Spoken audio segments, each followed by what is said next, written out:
Hola, buenas tardes, días o noche. Mi equipo está conformado por Calderón García, Wendy Valeria, Cerón Canales, Luis Eduardo y su servidora López Medina, Lucía Montserrat. Nosotros les hablaremos sobre la actividad enzimática por retroalimentación concertada y acumulativa.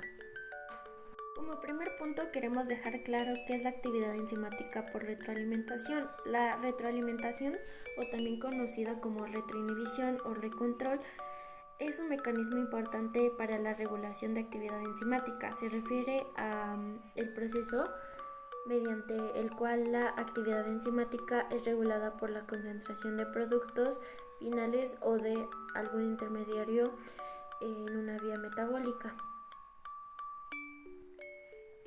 Este tipo de regulación es fundamental para mantener el funcionamiento adecuado de las rutas metabólicas y garantizar que los recursos celulares se utilicen de manera eficiente. Un ejemplo de esta retroalimentación es la vía de síntesis de aminoácido isoleucina. Cuando hay suficiente isoleucina en la célula, esta actúa como un inhibidor alostérico de la enzima que cataliza su propia síntesis, deteniendo la producción de isoleucina hasta que se necesita nuevamente. La retroalimentación concentrada.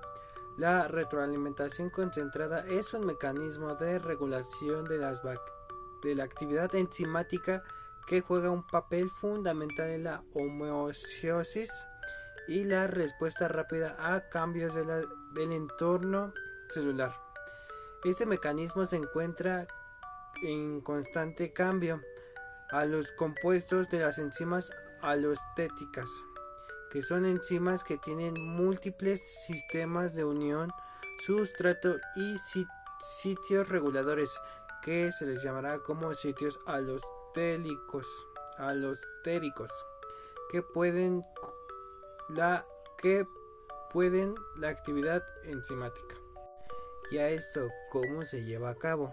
La retroalimentación concentrada es un mecanismo de regulación de la actividad enzimática en la unión de sustratos a un sitio activo de una enzima. Esto va a provocar que cambie con su conformacionalidad, que aumenta la afinidad de las enzimas por estos sustratos o cofactores. Esto permite que la enzima responda de manera cooperativa a las concentraciones de los sustratos. Un ejemplo clásico de este tipo de regulación se encuentra en la enzima hemoglobina, que transporta oxígeno en los glóbulos rojos. Y esto funciona de la siguiente manera: cuando la enzima hemoglobina se une a una molécula de oxígeno en uno de sus sitios de unión, esto aumenta su afinidad por el oxígeno en los otros sitios de unión restantes. Esto significa que una vez que la molécula de oxígeno sea una subunidad hemoglobina, las otras subunidades de las mismas tienen más probabilidad de unirse al oxígeno también. Del mismo modo, cuando una subunidad libera una molécula de oxígeno, las otras subunidades tienen más probabilidad de liberar oxígeno que están transportando. Este mecanismo permite que la hemoglobina se cargue y descargue de manera eficiente con oxígeno en los tejidos que necesita. Este proceso de retroalimentación concertada asegura que la hemoglobina se comporta de manera cooperativa en la unión y liberación de oxígeno, lo que es esencial para su función como transportador de oxígeno en todo el cuerpo humano. Retroalimentación acumulativa. ¿Qué conocemos como la retroalimentación acumulativa? Es un mecanismo de regulación de la actividad enzimática en la que un producto final de una vía metabólica se acumula en cantidades suficientes y luego inhibe a la acción de una enzima temprana en esa vía. Ahora bien, es un mecanismo de control en el que los productos finales de una vía metabólica inhiben la actividad en una enzima temprana en la misma vía. Ahora bien, ¿cómo se lleva a cabo la retroalimentación activa? Usualmente la retroalimentación activa funciona como el primer paso comprometido de la vía.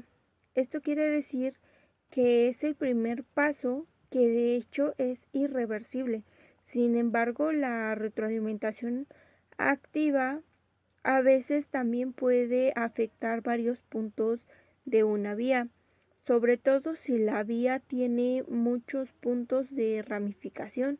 Frecuentemente los pasos de la vía regulada por retroalimentación son catalizados por enzimas alostéricas.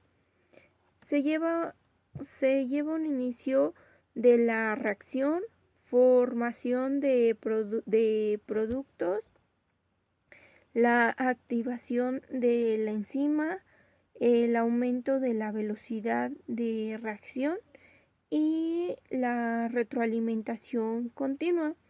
Un ejemplo de ello es que una molécula portadora de energía, que sería ATP, es una retroalimentación activa alostérico de alguna de las enzimas implicadas en la respiración celular, un proceso de la fábrica de ATP para impulsar la reacción celular cuando hay mucho ATP. En retroalimentación activa evita la formación de más ATP. Esto es útil porque el ATP es una molécula inestable. Si se fabricara demasiado ATP, se podría desperdiciar, en este caso, mucho, ya que al romperse espontáneamente en su componente de ADP y PEI, el ADP, por otro lado, sirve como un regulador alostérico positivo, un activador alostérico para algunas de las mismas enzimas que de la retroalimentación en el ATP. Y en este caso sería el ejemplo, el ADP puede actuar al unirse a una enzima y cambiar su forma para que sea más activa. Y gracias a este patrón de regulación, cuando los niveles de ADP son altos de comparación con los de ATP, las enzimas de la respiración celular son más activas y en este caso producirán más ATP mediante la respiración celular. Un ejemplo de la retroalimentación acumulativa es que si una vía metabólica se produce por un producto A y a medida que se acumula comienza a inhibir una enzima en el paso inicial de la vía, esto ralentizará la producción de A. Cuando la concentración de A disminuye, la inhibición se levanta, permitiendo que la enzima vuelva a funcionar.